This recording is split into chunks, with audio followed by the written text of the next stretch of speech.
Nasa sayo eh, kung ano pipiliin mo, uubusin mo yung lakas mo sa kakatunganga sa bahay o uubusin mo yung lakas mo sa mga makabuluhang bagay. Huwag ka mag-alala kasi kahit saan dyan, may mararating ka.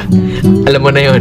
Hindi, ganito kasi yan. Dahil lang alam mong matagal at mapapagod ka, hindi ka natutuloy. Tsong wala kang mararating kung hindi mo pipihitin yung susi sa loob ng ulo mo. Gaano man kataas ang pangarap mo sa buhay, huwag kang matatakot sa pagod at sakripisyo dahil parte yun eh. Hindi ka makakakain ng kanin kung hindi mo sasaingin. Hindi ka makakakain ng ulam kung hindi mo lulutuin. Lahat ng bagay kailangan kilusan mo muna sa umpisa. Hindi tatakbo ang sasakyan kung hindi mo sususian. Kung hindi mo lalagyan ng gasolina, hindi yun tatakbo sa kung saan mo siyang direksyon dapat dalhin.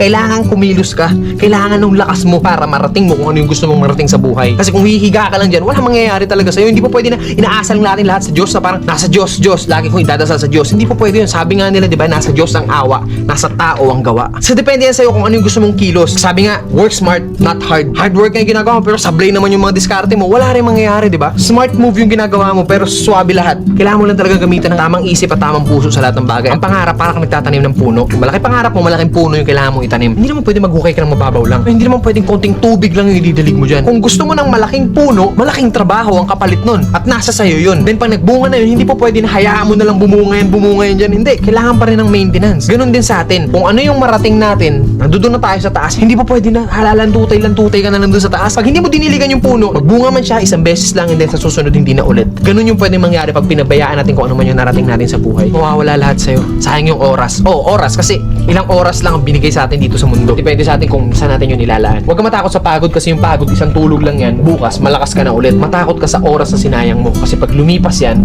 kahit tumambling ka pa ng 100 beses dyan, hindi mo na mababalik yan. Ano man ang landas na tinatahak mo ngayon, mabagal man ang pag-usad mo, ang mahalaga, umuusad ka. Hindi, nakastuck ka lang sa comfort zone mo, men, sablay yun. Kailangan mabagal man yung movement mo, pero hanggat umuusad ako, still, umuusad ako. Darating at darating ang panahon na lahat tayo makakarating sa gusto nating puntahan. Pare-parehas lang ang kinakain ng tao, kaya lagi mong isipin na kaya mo rin yung kaya nila.